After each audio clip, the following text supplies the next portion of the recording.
خلي بالك ان ممكن يكون جوزك بطل يتكلم او يفضفض معاكي لانه احتاجك كتير وما لقاكيش.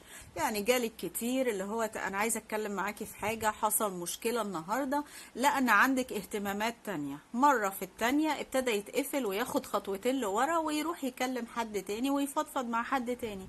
كل ما يجي يقولك عايزه اقولك على حاجه حصلت، طب استنى بس عشان اذاكر للعيال، طب استنى بس نحط الاكل وبعد كده هسمع مشكلتك، وبعد كده ما بتسمعيش ولا بتهتمي. مره في مره زي ما قلت ابتدى يرجع لورا ويحكي لحد تاني.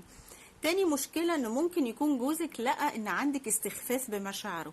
يعني كل ما يجي يقولك حصل كذا، المدير قال لي كذا، يفضفض معاكي، بيلاقيكي اللي هو ايه، انت مكبر الموضوع قوي، انت بقيت اوفر كده ليه، انت حساس قوي، على فكره الموضوع مش مستاهل. فطبيعي احنا بنحب اللي يأيد مشاعرنا، مش اللي يقعد يقول لنا انت اوفر، انت مكبر، انت هيروح لحد تاني يحترم مشاعره وما يستهونش بيها. تالت حاجة المقاطعة. محدش فينا بيحب المقاطعة، بس للأسف في ستات كتير بتقع في المشكلة دي. يجي جوزها يحكي لها مشكلة، تعمل حاجة كده بيسموها بالبلدي تعلي عليه. يعني ايه؟ يعني مثلا جوزها يجي يقول لها انا النهاردة كنت تعبت قوي في الشغل، بدل ما تشوف تعب من ايه او ايه اللي حصل، تقول له لا مش قدي، ده انا النهارده اتبهدلت، ده انت عيالك بهدلوني في الشقة علشان، وعمال اجري وراهم عشان اذاكر لهم، وعمال اجري. سابت المشكلة اللي هو عايز يتكلم فيها وبدأت هي تتكلم وتقول مشكلتها، وهكذا بقى.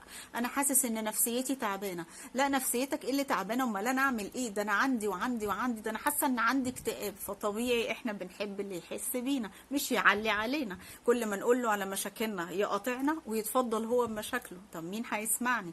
فممكن يكون ده سبب خلاه برضو يبطل يتكلم معاكي.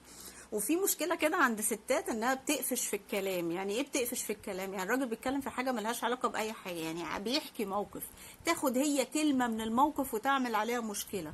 تصوري يا حبيبتي النهارده وانا راجع من عند ماما ولسه بيكمل كلامه، إيه انت بتقول ايه، هو انت رحت لمامتك ما قلتليش ليه؟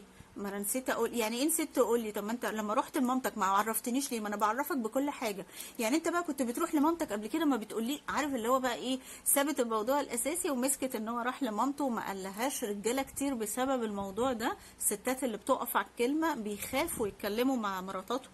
يقول لك انا مراتي بتقف على اي حاجه وبتمسك في اي حاجه، ويا سلام بقى لو زعلت ولا اتقمصت اقعد بالشهور اصالحها، انا مش متكلم خالص لحسن تاخد كلمه وتعمل عليها مشكله.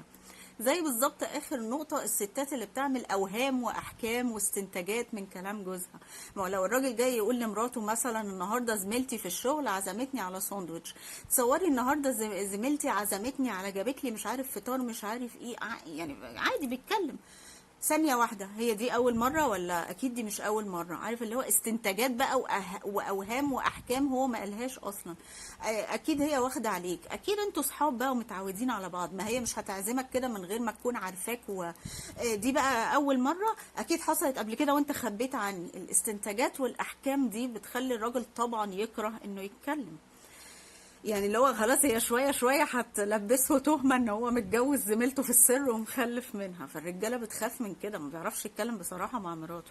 فخلي بالكم كل اللي انا قلته ده بيسموهم المختصين سموم الحوار. انت لو بتعملي حاجه انت بتخلي الحوار يتقتل، بتخلي جوزك يطفش يبطل كلام معاكي، فخلي بالكم من النقط دي.